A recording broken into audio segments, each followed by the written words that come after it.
Olá, estou fazendo esse vídeo para tirar uma dúvida de um aluno na disciplina de matemática, tá? Do conteúdo das figuras espaciais.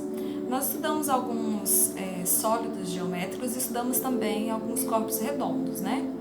Dentro dos sólidos geométricos, nós falamos a respeito dos prismas e também falamos a respeito das pirâmides. E qual que é a diferença entre eles? A diferença entre eles, eu fiz aqui para vocês uma pirâmide e fiz aqui um modelo de prisma, tá?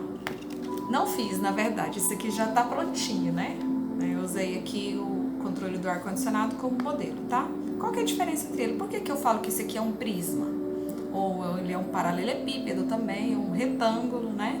Por que eu posso também chamar ele de prisma e eu não posso chamar esse de prisma?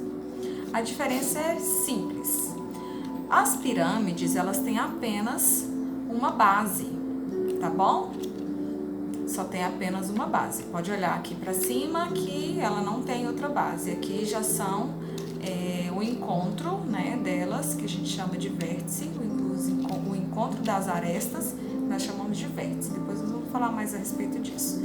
Já o prisma, o paralelepípedo e tal, qual que é a diferença dele? Ele tem no mínimo duas bases iguais. Por exemplo, aqui em cima e aqui embaixo são bases iguais. Aqui nessa lateral e nessa outra lateral também são bases iguais. Desse lado aqui também e desse lado aqui também são bases iguais. Então, o prisma ele tem no mínimo duas bases iguais, tá? É obrigatório, ele tem duas bases iguais. As pirâmides não, tá? E aí, nós entramos com a classificação das pirâmides. Nós vamos classificar de acordo com a quantidade de faces ou lados.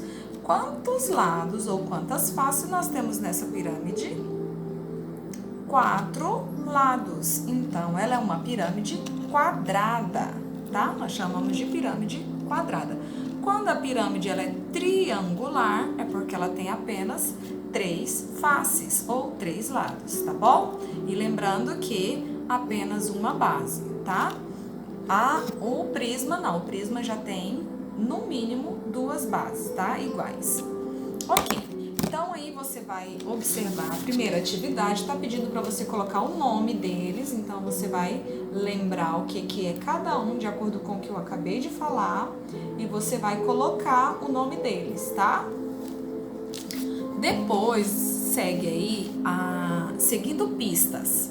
No seguindo pistas, ele tem um quadradinho aí, tem um retângulo aí, né? Uma tabela para você colocar o nome desses sólidos que você escreveu o nome deles aqui, você vai passar o nome deles para cá agora.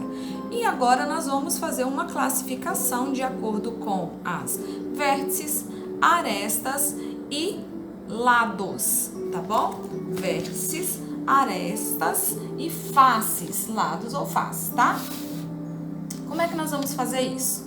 Primeiro vamos conhecer essas partes, tá? O que é a vértice? Vértice é o encontro das arestas, tá?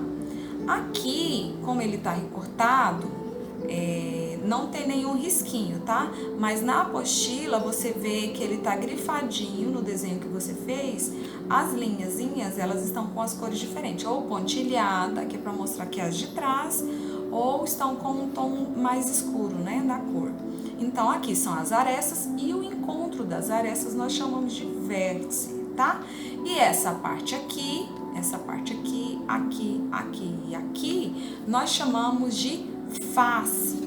São as faces das figuras, tá bom? Então, aí na primeira tem um nome, você vai colocar o nome do sólido e você vai observar quantas vértices ele tem. Quantas vértices? Eu vou colocar aqui o exemplo da minha pirâmide quadrada. Quantos vértices tem a minha pirâmide? Vamos lá? 1, 2, 3, 4 e 5. 5 vértices. Quantas arestas tem a minha pirâmide? Vamos lá? 1, 2, 3, 4. Aí eu venho pra cá. 5, 6, 7 e 8. Tenho 8 arestas, tá? Agora, quantas faces ou lados? Vamos lá? 1, 2, 3, 4 e 5. 5 lados ou 5 faces, tá?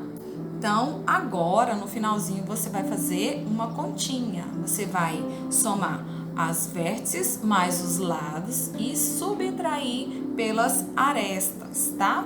E você vai colocar o resultado nesse quadro, tá? Nessa tabela. Quando você terminar tudo isso, você vai fazer uma observação do resultado que deu. A soma entre as arestas, a soma entre as vértices mais as faces menos as arestas. Você vai observar o que tem de comum, o que tem de diferente nessa somatória de cada um, para ver se deu diferença ou não. Somatória e subtração, tá? Aí você observa aí. Se tiver ficado ainda mais alguma dúvida, pode me mandar, tá? Que eu respondo para vocês. Obrigada.